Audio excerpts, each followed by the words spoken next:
Good day and welcome to my channel. My name is Rhod Mackenzie and today I want to talk about the situation developing in the gas transit and supply situation and how Greece is intending to fuck up both Russia and Turkey by closing the Turkstream pipeline.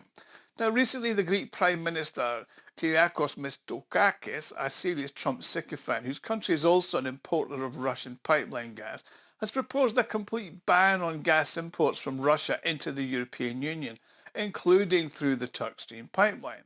Now he states that Greece could then become the gateway to Europe's energy needs and a key hub for transporting American LNG to its neighbouring countries. So what is the background of Mitsotakis and what is the likelihood of a complete ban on Russian pipeline gas for Europeans being implemented? Well, at the two-day Transatlantic Energy Partnership Conference in Athens, the Greek Prime Minister Kyriakos Mitsotakis proposed the complete ban on Russian gas import, including through the Turkstream pipeline. According to the source, the US views Greece as a gateway to Europe's energy needs, and in this regard, the Prime Minister expressed confidence that the EU will be able to expedite the implementation of this ban. He said Russia should not be able to enter the EU through the back door, which is through Turkey. We must be ready with the vertical corridor, which will start in Greece and end in the Ukraine, Mitsotakis stated. Now, the vertical corridor, or more, a south to north concept, involves the utilisation of the national gas transmission systems of the participating countries to achieve supply diversification and organised transit. The project's being developed as a so-called alternative to Russian gas imports, including supplies via the Turkstream pipeline. Now, a memorandum on the creation of the corridor was signed in January last year by the gas transmission systems operators of the Ukraine, Bulgaria, Greece, Romania, Hungary, Slovakia and Moldova. Now, the Prime Minister has stated that Greece is set to become a pivotal hub for the reception of gas with the potential to substitute Russian supplies to Europe. Now, before I continue, many of you watching this video are not subscribers to my channel, so if you've enjoyed this video, then please hit the subscribe button and also click on the alert bell so you get notified when I post a new video. Plus, if you want to support me, you can make a donation by clicking on the thanks button at the bottom right hand side of the screen or by clicking on the Buy Me a Coffee link in the credits. Now, at present, Russian gas enters the country through the SCO terminal via the Bulgarian system, which is also fed by Turkstream. Additional sources include Azerbaijani gas via the Southern Gas Corridor and seaborne LNG shipments. Mitsotakis also highlighted that Greece is an ideal location for American LNG, emphasising its potential to displace Russian gas in the region. Now, the country is progressively increasing its imports of Russian liquefied natural gas from the US with a view to reducing its reliance on Russian supplies.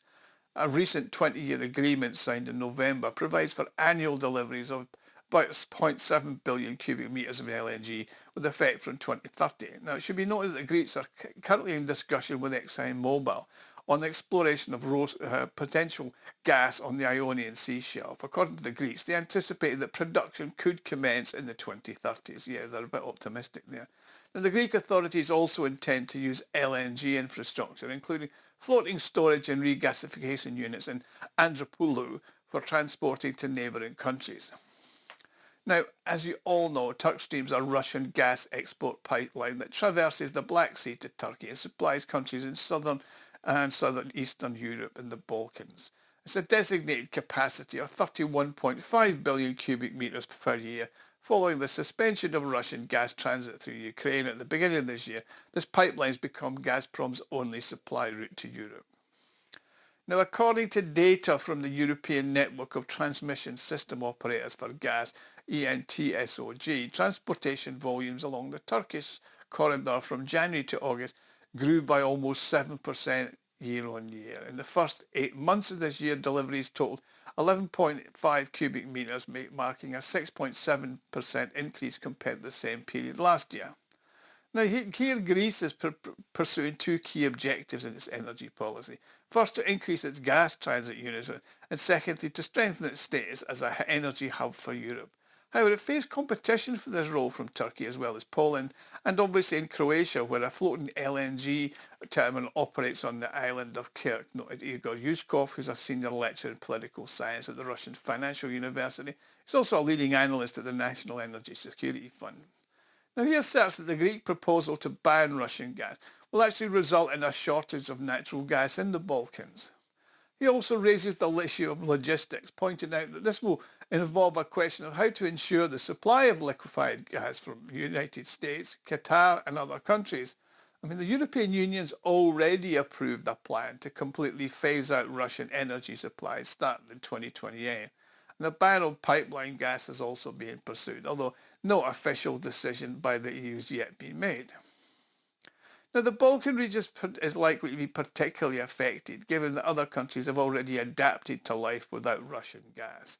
I mean, currently the countries of Bulgaria, Bosnia and Herzegovina, Serbia, Hungary, Slovakia, North Macedonia, Greece and Romania are currently consumers of Russian gas through Turkstream. I mean, even Greece imports 2 to 3 billion cubic meters of Russian gas per year.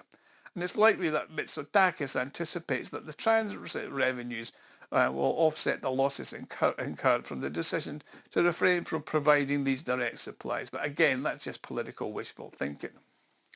However, the current arrangement is actually economically advantageous to Athens, so it becomes very clear that this move he's pulling off is a purely arse-licking stunt of Trump with political motives.